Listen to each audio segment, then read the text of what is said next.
So, when you think of Malaysia, what's the first thing that pops into your head? For most of us, it's probably those incredible Petronas towers, right? Or the busy streets of Kuala Lumpur, a world of steel, glass, and Wi-Fi. But today, we're going to go on a totally different kind of journey. We're exploring a side of Malaysia that exists way beyond any phone signal, deep, deep inside its ancient rainforests. You know, this quote just nails it. It perfectly captures what we're talking about. We're about to step into a world where the most valuable currency isn't money, it's knowledge of the forest. A place where the loudest sound isn't the traffic, but the wind whispering through the canopy. And this is the contrast that's really at the heart of our story. On one side, you've got the concrete jungle that so many of us know. And on the other, a world dominated by these massive Meranti trees, where ancient roots run so much deeper than any skyscraper's foundation. This is the home of the Orang Asli. So who exactly are these people? Well, the name Orang Asli is a Malay term, and it literally means original people or first people. And they really truly are. They've been living in these forests since way, way before the country of Malaysia even existed. Now get this for a mind-bending contrast. The Orang Asli make up less than 1% of Malaysia's population today. Less than 1%. And yet, their roots in this land stretch back an incredible 60,000 years. They're a tiny minority, but they hold the absolute oldest history of the entire country. And the Orang Asli aren't just one single group. Nope, they're broadly split into 3 main communities, and each one has its own unique culture. You've got the Negrito, who are traditionally nomadic hunter-gatherers of the deep forests. Then there are the Senoi. They're the largest group, and they're famous for their incredible spiritualism and work with dreams. And finally, you have the Proto-Malay, who settled more in the south and were super skilled farmers and sailors. But here's the thing that ties all these different groups together: a really profound and beautiful connection to the natural world.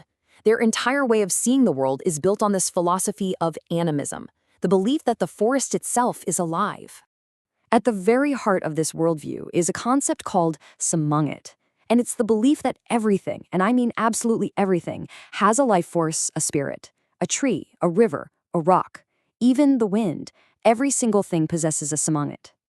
This quote really gets to the core of it, doesn't it? Just imagine looking at the world that way. A forest isn't just a collection of resources to be used. It's a whole community of living beings. So when they hunt, they actually apologize to the animal spirit. When they gather fruit, they give thanks to the tree.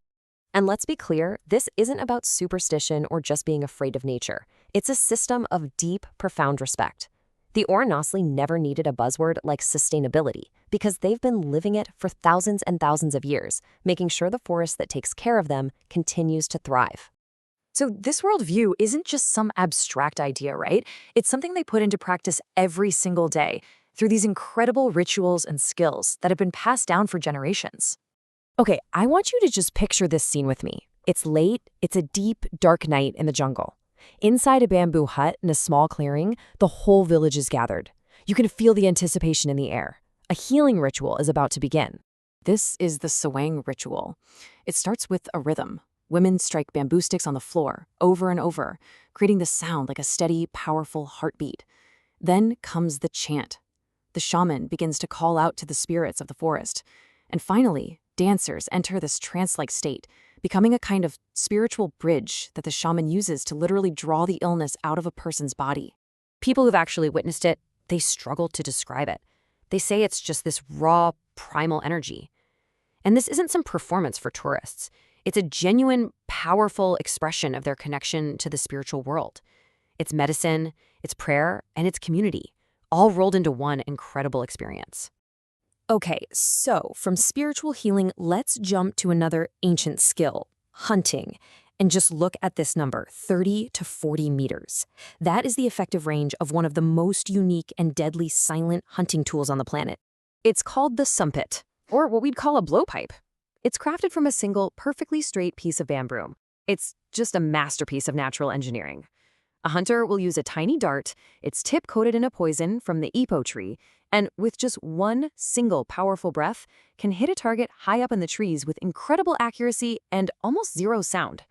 But, and this is the big but, this ancient world of spirits and rituals and silent hunters is now facing its greatest threat ever: The relentless pace of our modern world is colliding head-on with their way of life, and the consequences, well, they're devastating. And right here, this is the fundamental conflict. It's all about perspective. Where the Orang Asli see their supermarket, their pharmacy, and their temple, developers see potential land for palm oil plantations, highways, and massive dams. Two completely different worlds look at the very same forest and see completely different things. It's a conflict of values that's threatening to just erase an entire way of life. And this is the real tragedy. When the bulldozers roll in, they're not just clearing trees, they are erasing a living library of ancient knowledge. Every patch of forest that's lost means the loss of medicinal plants, of cultural sites, and of the very identity of the people who've protected it for 60,000 years. Their young people are getting caught between two worlds, and the old ways are fading fast. All of this brings us to a really powerful and maybe uncomfortable question. The story of the Orang Asli really forces all of us to ask what progress actually means. I mean, these people are a living reminder of a connection to nature that most of us have completely lost. And as their world shrinks, their struggle really poses a profound question for all of us. Does building our future have to mean cutting away our own deepest roots?